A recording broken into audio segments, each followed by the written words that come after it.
उत्तर प्रदेश का भौतिक विभाजन 3 भागों में है। उत्तर प्रदेश का भौतिक विभाजन जो है, इसके लिए उत्तर प्रदेश को भूमि की संरचना, आज की मिट्टी की बनावट आदि के आधार पर विभाजित है। उत्तर प्रदेश के उत्तर भाग में जो है भाबर और तराई का क्षेत्र पाया जाता है, जिसके बारे में पिछली बार हम लोगों ने पढ़ा है। भाबर का क्षेत्र सहारनपुर से लेकर कुशीनगर महाराजगंज तक एक पतली पट्टी में पाया जाता है। यह जो है पश्चिम में 34 किलोमीटर चौड़ा है, पूर्व की तरफ जाते हैं इसकी चौड़ाई कम हो जाती है। जबकि उसी से सटा हुआ तराई क्षेत्र है जो पश्चिम में कम चौड़ा है, पूर्व की तरफ जाते हुए उसकी चौड़ाई 80 से 90 किलोमीटर हो जाती है।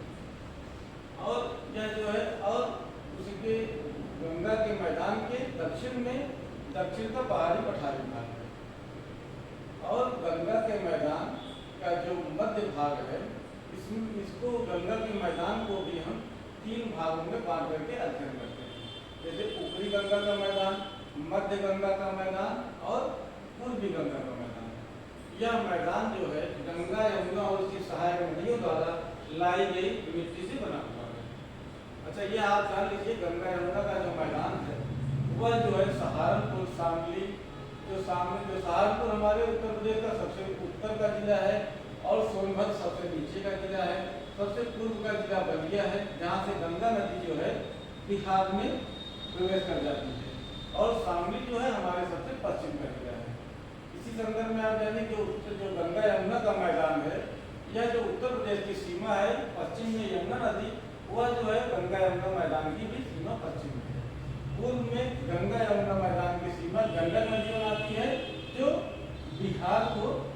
बिहार और उत्तर प्रदेश की सीमा बनाती है। इस संदर्भ में हम देखते हैं गंगा यमुना का मैदान जो है, यह जो है उत्तर भारत के गंगा यमुना, सिंध, सतलज और ब्रह्मपुत्र मैदान का ही एक भाग है, जो उत्तर प्रदेश में गंगा यमुना के मैदान के नाम से जाना जाता है। यह गंगा यमुना और उसकी सहायक नदियों द्वारा निर्मित है। इसमें हिमालय द्वारा आई हुई गंगा की सहायक नदियाँ और दक्षिण के पहाड़ी भाग से आई हुई नदियाँ जो है, जैसे चंबल, केन, बेतवा, इन सब के द्वारा इस मैदान का निर्माण हुआ है। अच्छा, इस मैदान के निर्माण की कुछ विशेषताएं हैं, जो यह है कि यह गंगा यमुना का जो मैदान है, गंगा तथा उसकी सहायक नदियों द्वारा लाए गए कांप मिट्टी, दोमट मिट्टी, कीचड़, बालू आदि अवसादों से निर्मित है। इसके साथ यह जो है, इस मैदान की ऊंचाई समुद्र तल से 80 से 300 मीटर तक है। इस मैदान का जो ढाल है, जो ढलाव है, तो वह जो है उत्तर पश्चिम से लेकर के पूर्व दक्षिण की ओर इसका ढाल निम्न होता गया है। पश्चिम की तरफ इस मैदान का ढाल जो है तीव्र है, और पूर्व की तरफ आते होते इस मैदान का ढाल कम तीव्र हो जाता है। इस गंगा यमुना के मैदान में इसको भौगोलिक संरचना, मिट्टी संरचना के आधार पर हम लोग 2 क्षेत्रों में विशेष रूप से बांटकर देखते हैं। पहला क्षेत्र है बांगर क्षेत्र, दूसरा क्षेत्र है खादर क्षेत्र। यह बांगर क्षेत्र और खादर क्षेत्र नदियों द्वारा लाई गई मिट्टी के द्वारा पहचाना जाता है, उसी के आधार पर विभाजित हुआ है। बांगर क्षेत्र की विशेषता यह है कि बांगर क्षेत्र नदियों के द्वारा लाई गई मिट्टी से निर्मित पुराना क्षेत्र है, जहाँ पर बाढ़ का पानी प्रतिवर्ष नहीं पहुँचता है। यह पुरानी कांप मिट्टी आज से निर्मित है।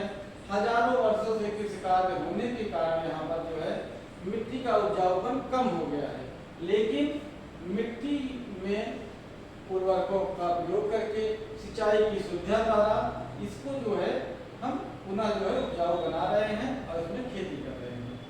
और खादर क्षेत्र जो है, इसकी विशेषता यह है कि यहाँ नदियों का पानी प्रतिवर्ष पहुँचता है, और यह नवीन जलोढ़ कांप मिट्टी से निर्मित है।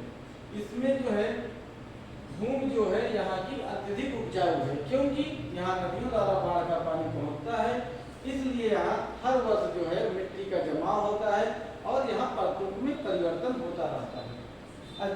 पूरे मैदान की विशेषता यह है कि संपूर्ण मैदान जो है, गंगा यमुना का मैदान जो है, वह पूर्णतः उपजाऊ है। यह बहुत ही उपजाऊ मैदान है। इसमें जो नई जलोढ़ है, पुरानी जलोढ़ है, इस पर खेती करके उत्तर प्रदेश की जो अर्थव्यवस्था है कृषि अर्थव्यवस्था है, इसमें उत्तर प्रदेश के प्राथमिक क्षेत्र में इस उत्तर प्रदेश के गंगा यमुना के मैदान का बहुत अधिक महत्व है। अब एक इन बांगल और फादर क्षेत्र के अलावा एक क्षेत्र और उत्तर प्रदेश में पाया जाता है जिसे बीहड़ क्षेत्र कहते हैं, जिसे सामान्य शब्दों में हम चंबल का क्षेत्र कहते हैं। चंबल के क्षेत्र की विशेषता, बीहड़ क्षेत्र की विशेषता यह है कि यह जो है इसका एक निश्चित इलाका है, यह लगभग यमुना और चंबल नदियों की घाटियों में पाया जाता है, उसके किनारे पाया जाता है, उसके तटवर्ती इलाकों में पाया जाता है। यहाँ अवनालिका अपर्दन या गुल्ली अपर्दन के कारण जो है, गुल्ली इरोजन के कारण जो है, यह जो है यहाँ की मिट्टी की ऊपरी परत जो है कट गई है, अर्थात ऊपरी परत का आवरण क्षय हो गया है। इससे बीहड़ क्षेत्र का निर्माण होता है, जिससे बड़े बड़े बीहड़ बन गए हैं। बीहड़ क्षेत्र का सर्वाधिक क्षेत्रफल उत्तर प्रदेश के इटावा जिले में पाया जाता है। अच्छा, एक चीज आपको बता दें कि जब मिट्टी का परत जो है वह जो है बह जाती है या किसी कारण से नष्ट हो जाती है, तो वह किसानों के लिए सर्वाधिक नुकसान का विषय होता है। इसीलिए परत अपर्दन को किसान की मौत कहते हैं। और आपको थोड़ा सा यह बता दें, जो गंगा यमुना का मैदान है, यह जो है भारत की उत्तर प्रदेश की जीवन रेखा है, क्योंकि यहाँ सर्वाधिक जो है मैदान पर जो खेती होती है। और इसी मैदान पर वैसे आपको पता होगा कि भारत में साम्राज्यों का उत्थान और पतन जो है इस मैदान गंगा के उपजाऊ मैदान के आधार। पहले मगध साम्राज्य राजगीर की पहाड़ियों पर था, लेकिन बाद में क्या हुआ, जब उसने पाटलिपुत्र को राजधानी बनाया तो उपजाऊ जमीन होने